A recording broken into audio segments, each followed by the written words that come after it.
السلام علیکم سامعین، یقیناً آپ سب خیریت سے ہوں گے اور آج کی ویڈیو بھی آپ کو پسند آئے گی۔ بسم اللہ الرحمن الرحیم۔ جناب سیدہ نساء قریش ملکۃ العرب خیر النساء حضرت سیدہ خدیجہ بنت خویلد سلام اللہ علیہا، پیغمبر اکرم صلی اللہ علیہ وآلہ وسلم کے اولین زوجہ اور سیدہ نساء العالمین حضرت زہرا سلام اللہ علیہا کی مادر گرامی ہیں۔ آپ نے بعثت سے پہلے حضرت محمد مصطفیٰ صلی اللہ علیہ وآلہ وسلم کے ساتھ شادی کی۔ آپ ان حضرت صلی اللہ علیہ وآلہ وسلم پر ایمان لانے والی پہلی خاتون ہیں۔ حضرت خدیجہ سلام اللہ علیہا کی زندگی اور شخصیت کے بارے میں، خاص کر اسلام سے قبل کے زمانے کے متعلق تفصیلات تاریخ میں نہیں ملتی، لیکن مختصر جو کچھ نقل کیا گیا ہے اس سے معلوم ہوتا ہے کہ آپ سلام اللہ علیہا اپنے زمانے کے لوگوں میں ایک عقل مند، دانا، مدبر اور بابصیرت خاتون تھی۔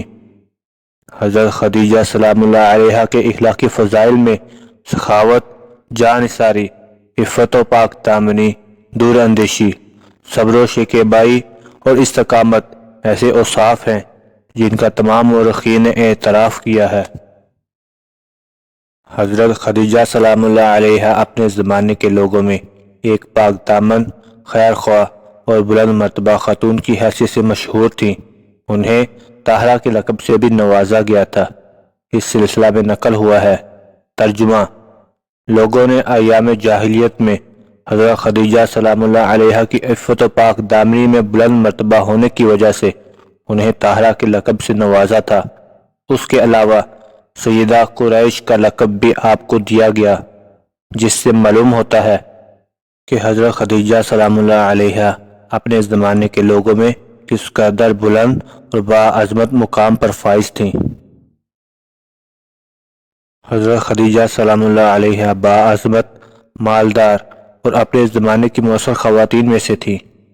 جابر بن عبداللہ انصاری رضی اللہ تعالیٰ عنہ پیغمبر اکرم صلی اللہ علیہ وآلہ وسلم سے منقول ایک حدیث میں حضرت خدیجہ، حضرت فاطمہ، حضرت مریم سلام اللہ علیہا اور حضرت آسیہ سلام اللہ علیہا کو عالمین کی عورتوں کی سردار قرار دیتے ہیں۔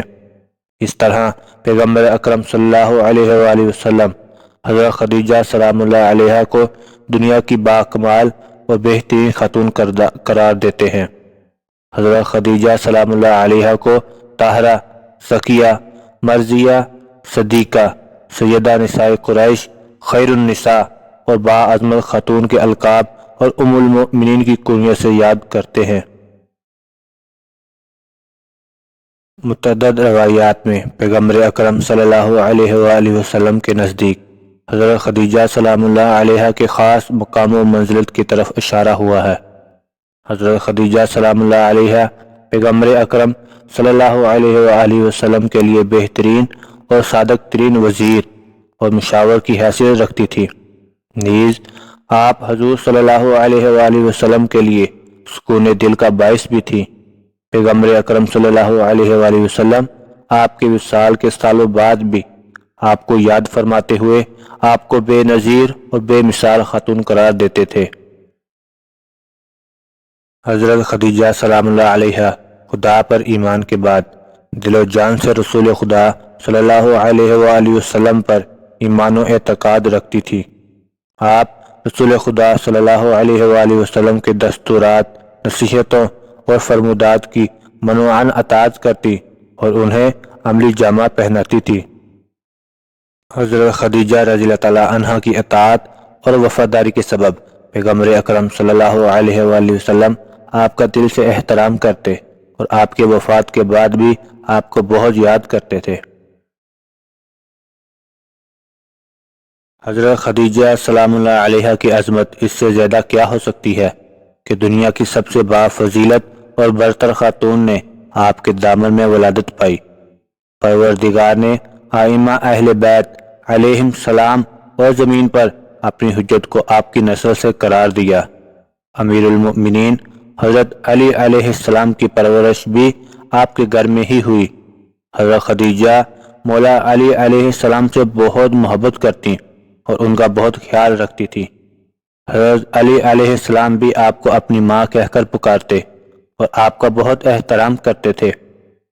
جب آپ علیہ السلام اللہ دنیا سے رحلت فرما گئیں تو حضرت علی علیہ السلام نے فرمایا کہ آج میں اپنی ماں سے محروم ہو گیا ہوں۔ پیغمبر اکرم صلی اللہ علیہ وآلہ وسلم کے حضرت خدیجہ سلام اللہ علیہ سے 2 بیٹے قاسم و عبداللہ علیہ السلام، 4 بیٹیاں زینب، رقیہ، ام کلثوم اور حضرت فاطمہ سلام اللہ علیہ تھیں۔ اس بنا پر ابراہیم علیہ السلام کے علاوہ پیغمبر اسلام صلی اللہ علیہ وآلہ وسلم کی باقی اولاد حضرت خدیجہ سلام اللہ علیہ سے ہی تھی۔ حضرت خدیجہ سلام اللہ علیہ نے ہجرت سے 3 سال پہلے 65 سال کی عمر مبارک میں وفات پائی۔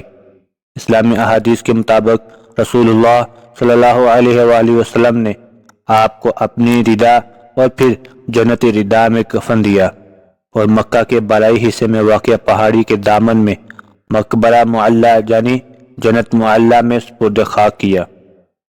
پروردگار حضرت ام المؤمنین سلام اللہ علیہ کے مرکز پر اپنی لامحدود رحمتوں کا نزول فرمائے اور تمام خواتین کو آپ کی سنت پر عمل پیرا ہونے کی توفیق عطا فرمائے۔ ایک مرتبہ درود شریف پڑھ لیجئے۔ جزا اللہ عنا محمدا ما هو اہلہ۔ اس ویڈیو کو لائک کریں، شیئر کریں، کمنٹ کریں، خود بھی سبسکرائب کریں اور دوستوں کو بھی سبسکرائب کرنے کا کہیں۔ شکریہ۔